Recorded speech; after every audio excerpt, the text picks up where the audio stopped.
Hello everyone, this is Mr. Arjun, advocate from Irpukhas, and today my lecture number 3 on Indian Penal Code. It means Pakistan panel code. ठीक है, इसके अंदर हम sections and topics पर आने से पहले मैं आपको कुछ इंडियन पैनल कोड के बारे में बताऊंगा, जैसा कि वो पास कब हुआ, ठीक है, वो इन्फोर्स कब हुआ, मतलब इसकी कमेंसमेंट डेट क्या है और इसका फादर ऑफ कौन है, उनके फादर कौन है. ठीक है, मतलब आईपीसी के फादर कौन है.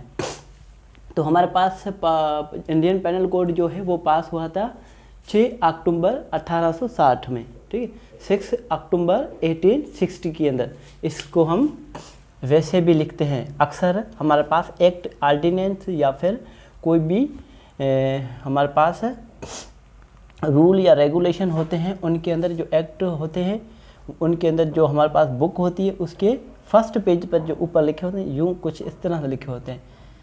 ठीक है, पेज के अंदर ऊपर ही ऊपर जो लिखा होता है वो हमारे पास होता है पासिंग डेट.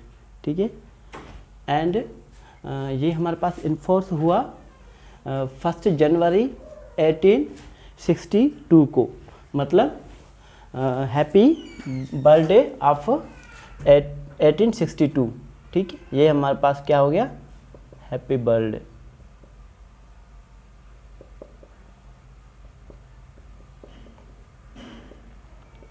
हैप्पी बर्थडे किसकी, 1862 की.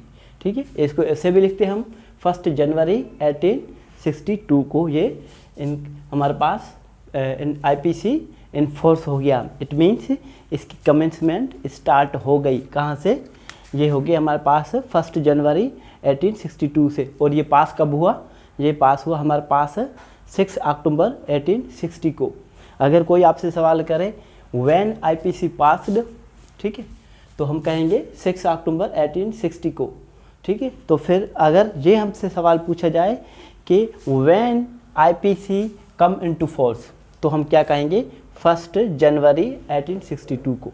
अब हमारे पास इनके फादर ऑफ आईपीसी कौन है, तो फिर हमारे पास अगर ये सवाल पूछा जाए who is the father of IPC Indian penal code 1860, तो हम कहेंगे थॉमस बबिंगटन मैकाले. ठीक है, थॉमस बबिंगटन मैकाले, या फिर ऑप्शन में अगर कहीं एमसीक्यूज हो ये दो नाम है, थॉमस बबिंगटन मैकाले या फिर लॉर्ड मैकाले. इसको लॉर्ड मैकाले भी कहा जाता था क्योंकि जब इन्होंने ये जीनियस वर्क किया, जीनियस वर्क के बाद ये जो हमारे पास आईपीसी एक मुकम्मल कोड की सूरत में हमें मिल गया, तो उनके बाद इनको लॉर्ड मैकाले भी कहा गया क्योंकि इसने जो आईपीसी ड्राफ्ट किया था उसमें अभी तक कितने हमारे पास ईयर हो गए, 160 से तो आई थिंक कुछ ऊपर ही हो गए, मगर अभी तक लीस्ट अमेंडमेंट है इसमें, वेरी लीस्ट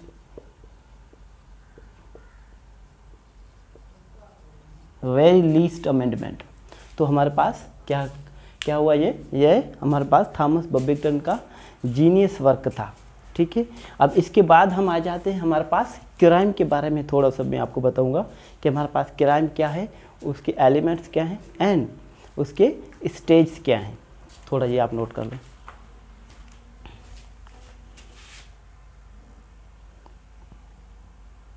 अब हम आ रहे हैं हमारे पास क्राइम. मैं आपको बहुत ही शॉर्ट में बता दूंगा कि हमारे पास क्राइम क्या है, क्योंकि क्राइम, ठीक है, general principle of criminal law की मैं अलग सी लेक्चर सीरीज़ बना रहा हूँ, general principle of criminal law. उसके अंदर मैं डिटेल से क्राइम बताऊँगा, क्राइम के एलिमेंट्स, क्राइम के हमारे पास स्टेज होते हैं, वो डिटेल से बताऊँगा. मगर यहाँ पर मैं शॉर्टली बता रहा हूँ क्योंकि हमारे पास आईपीसी को समझने के लिए ये बात थोड़ी सी ज़रूरी है. और आईपीसी को पढ़ने से मैं आपको मशवरा दे दूंगा, उससे पहले आप general principle of criminal law पढ़ें, क्योंकि जब तक आपको बेसिक पता नहीं होगा किसी क्राइम का, तो फिर आप उसके बारे में स्टडी कैसे कर सकते हैं, इट इज़ इम्पॉसिबल. ठीक है, तो हमारे पास क्राइम क्या है, an act punishable by law. कोई भी आप एक्ट करें, कोई भी ऐसा अमल करें, कोई भी किसी किस्म का कोई काम करें और उसकी सज़ा हो, मतलब वो काबिल सज़ा हो, तो फिर वो हमारे पास क्या होगा, वो एक क्राइम हो जाएगा. फॉर एग्जांपल, ए ने बी को डिफेम किया,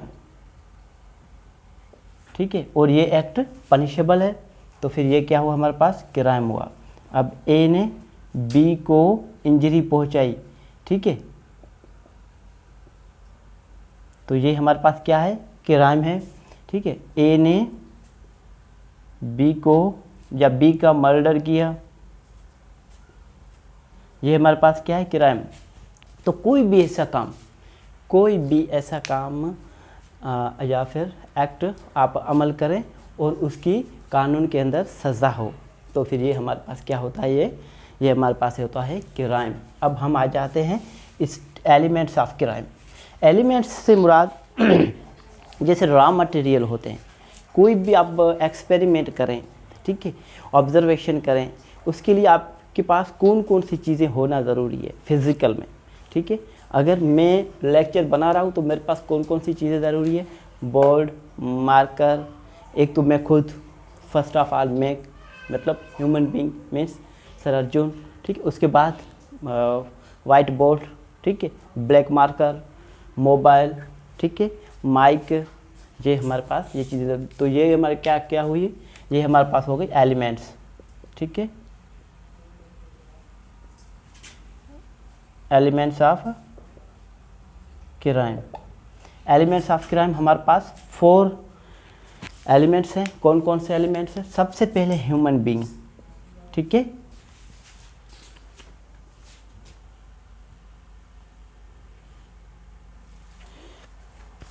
तो अब हम आ जाते हैं elements of crime. Elements crime में सबसे पहले ह्यूमन बीइंग्स, मतलब कोई भी क्राइम करने के लिए कोई इंसान होना चाहिए, एक इंसान ही, क्योंकि हमारे पास क्राइम अगेंस्ट ह्यूमन, तो फिर हमारे पास एक इंसान ही क्राइम कमिट करेगा।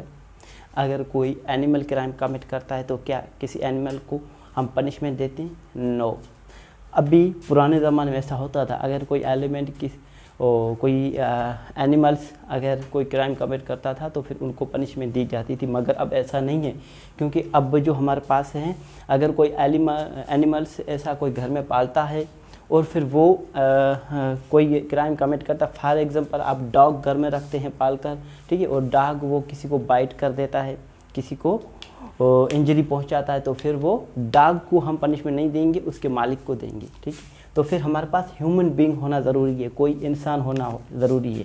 फॉर एग्जांपल ए है, ठीक है, ए आ गया, कोई ए नाम है। फिर मेंसरिया इस मीन्स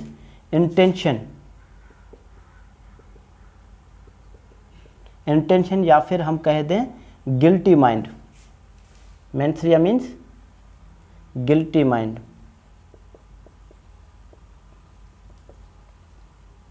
मेंसरी आ गया, उसके बाद आ गया उसके अंदर हमारे पास गिल्टी माइंड, मतलब उसके जहन में कुछ ऐसा चल रहा है, ऐसा करने के लिए एक इंसान तो हो गया हमारे पास, जैसे ए हो गया, ठीक है। अब इसके जहन में कुछ चल रहा है, इंटेंशन इसकी हो रही है कुछ करने की, ठीक है, तो वो फिर हमारे पास स्टेज नंबर 2 हो गया, mens rea means guilty mind, intention.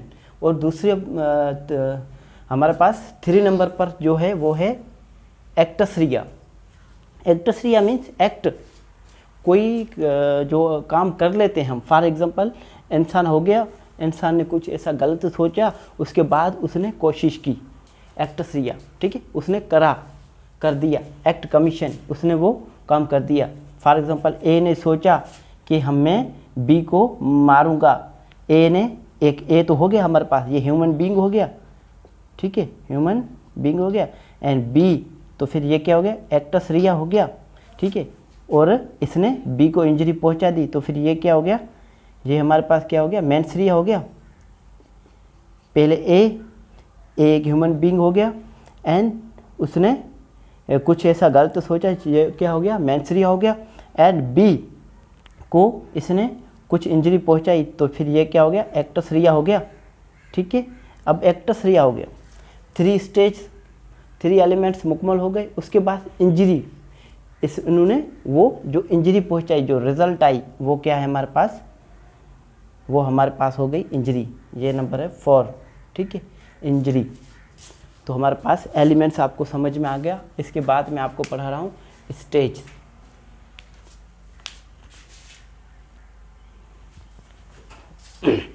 अब हम आ जाते हैं हमारे पास stage of crime. There are 4 stage.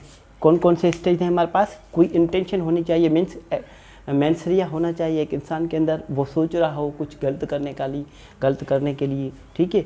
और सेकंड नंबर पर वो उसकी प्रिपरेशन करे। फॉर एग्जांपल कोई भी इंसान अगर किसी के साथ कोई क्राइम करना चाहता है तो फिर वो पहले ज़रूर सोचेगा। हमारे पास आपने सोचा होगा एक होता है एक्सीडेंटल एंड सेकंड वन होता है इंटेंशनल। तो क्या एक्सीडेंटल कोई क्राइम होता है? नो, ठीक है। तो फिर हमारे पास इंटेंशनल क्राइम होता है, ठीक है। तो फिर हमारे पास स्टेज में इंटेंशन सोच तो लिया, तो फिर उसकी प्रिपरेशन की, ठीक है। अगर सोचा है तो जाहिर बात है वो तैयारी करेगा उस क्राइम को मुकम्मल करने के लिए। उसके बाद वो क्या करता है? कोशिश करता है, अटेम्प्ट कर लेता है, ठीक है। कोशिश करने के बाद क्या हुआ? वो एक्ट हो गया। फॉर एग्जांपल हमारे पास ए ने सोचा कि वो बी के साथ कुछ गलत करे, या फॉर एग्जांपल ए ने सोचा बी के घर थेफ्ट के लिए, चोरी करने के लिए। ए ने सोचा, ए ने तैयारी की। कैसी तैयारी की? मैं कहाँ से जाऊँगा, किस टाइम जाऊँगा, कौन घर पे होगा, ठीक है। ये इसने तैयारी की और इसने कोशिश की मतलब ट्रेस पास किया, हाउस ट्रेस पास किया। उसने घर में आने के लिए कोशिश की। ये हमारे पास 3 हो गया, 1 2 3। एंड सेकंड लास्ट वन ही उन्होंने थेफ्ट कर ली, वो बाइज्जत घर से चोरी करके फरार हो गया। तो फिर वो हमारे पास क्या हो गया? Accomplishment means commission of crime, ठीक है। Thank you so much.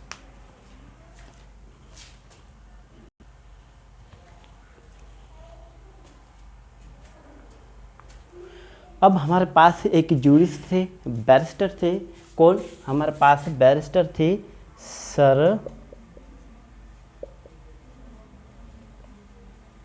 Edward Coke, ठीक है। उन्होंने एक मैगज़ीन था लैटिन फ्रेसिस, कहते हैं एक्टस नॉन फैक्टिरियम निसी मैन सिट्रिया। एक्टस नॉन फैक्टिरियम निसी मैन सिट्रिया, it means act guilty act together constitute a crime, guilty act together guilty mind constitute a crime। उसका कहना ये था कि हमारे पास मेंसरिया है वो और एक्टसरिया दोनों मिलते हैं तो हमारे पास एक क्राइम होता है। ये हमारे पास ओल्ड एज एंशंट एज में ये बहुत ही ज़रूरी था कि अगर कोई क्राइम होता है तो वहाँ हमारे पास इंटेंशन होना ज़रूरी है, बहुत ही ज़रूरी। क्या? हमारे पास मेंसरिया होने का बहुत ही ज़रूरी था, ठीक है। ये बात आपको समझ में आ गई। हमारे पास ये मैगज़ीन किसने दिया था? सर एडवर्ड कोक ने। ये हमारे पास क्या थे? एक इंग्लिश जूरिस्ट थे, ठीक है। ये हमारे पास बैरिस्टर थे, ये ग्रेट जूरिस्ट थे, बहुत ही आला किस्म के जूरिस्ट थे, ठीक है।